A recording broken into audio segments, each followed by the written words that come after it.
Assalamualaikum warahmatullahi wabarakatuh.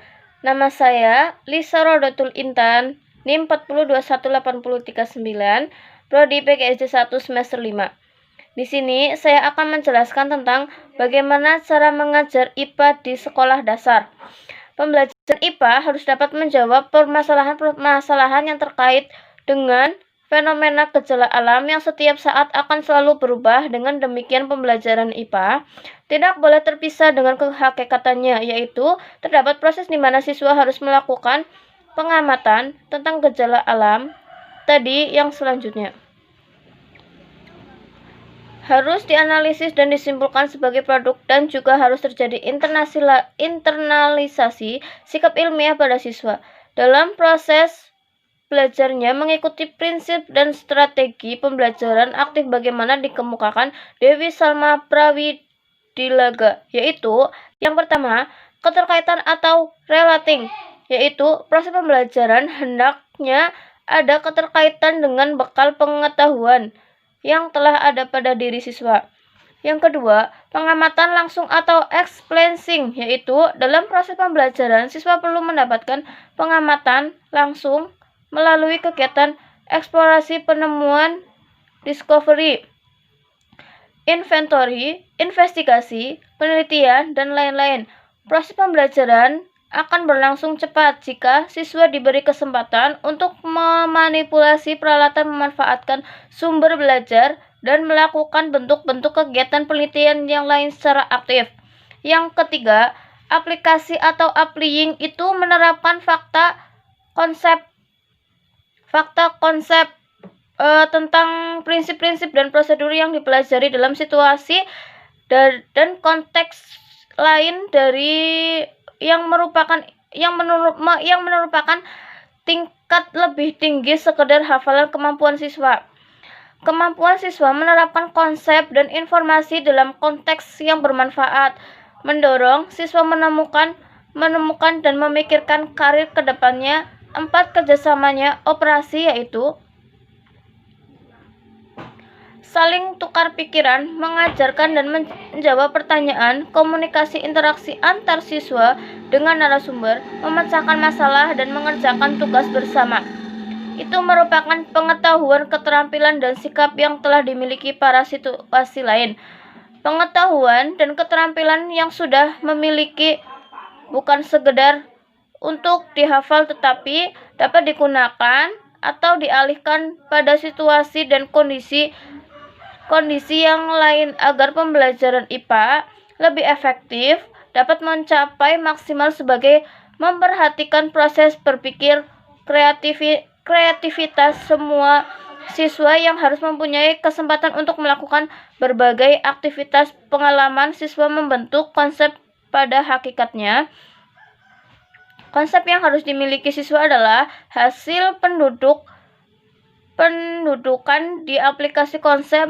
Bahan pembelajaran hendaknya terpusat pada aplikasi. Konsep pembelajaran IPA harus menyentuh aspek proses di mana siswa harus dilibatkan dalam pembelajaran, sehingga siswa akan mengalami proses berpikir tentang yang suatu saat akan terjadi dalam pembelajaran.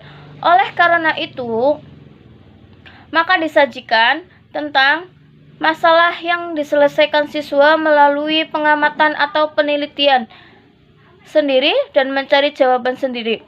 Dengan demikian, kreativitas siswa dalam menyelesaikan masalah akan meningkatkan. Dalam pembelajaran juga harus diperhatikan bahwa apa yang dipelajari siswa yang harus dengan pengalaman siswa, guru harus menyesuaikan diri lingkungan siswa dan menyesuaikan dengan pengalaman yang dimiliki siswa sebelumnya. Hal ini juga akan berpengaruh pada pembentukan konsep. Sesungguhnya siswa memiliki konsep yang dibentuk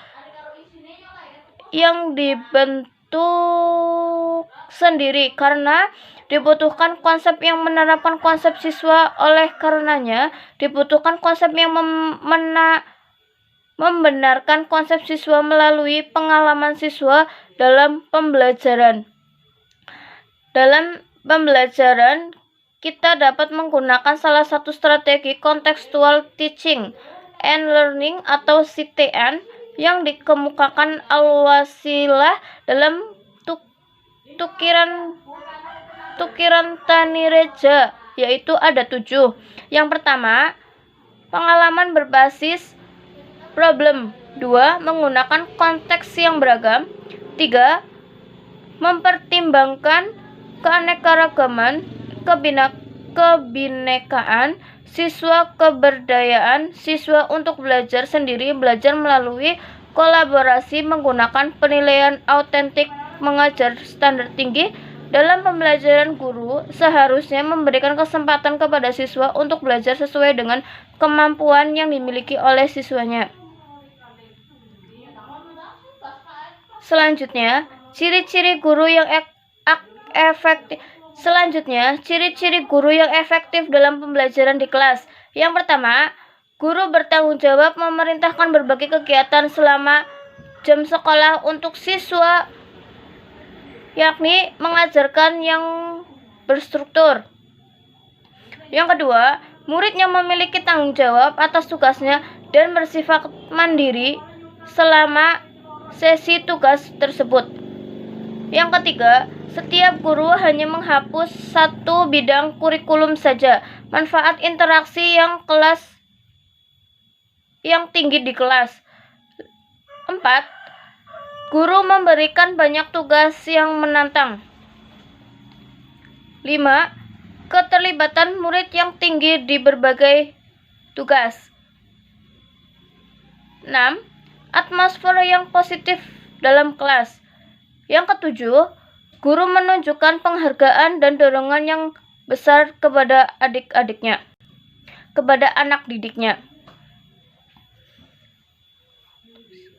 Guru yang efektif harus mempersiapkan beberapa hal dalam pembelajaran yang menyangkut kemampuan untuk mengorganisasi pembelajaran, menguasai materi pembelajaran, mengarahkan dan memotivasi belajar siswa, memberikan kesempatan siswa untuk aktif belajar, memberikan penguatan pada siswa, dan memfasilitasi dalam melakukan pembelajaran. Guru juga harus memiliki sikap kreatif terhadap muridnya. Dalam hal ini, menjelaskan guru yang relatif adalah sebagai berikut. Yang pertama, menjadikan siswa sebagai kegiatan belajar. Yang kedua, belajar dimulai dari hal-hal yang diketahui dan dipahami siswa. Yang ketiga, selalu berupaya membagikan motivasi belajar dan membuat materi pelajaran sebagai sesuatu hal yang menarik dan berguna bagi kehidupan siswa. Dapat segera menganalisis materi dan metode yang tepat dalam pembelajaran agar siswa tidak bosan. Ya, itu penjelasan dari saya tentang bagaimana cara mengajar IPA di sekolah dasar. Sekian dari saya, terima kasih. Wassalamualaikum warahmatullahi wabarakatuh.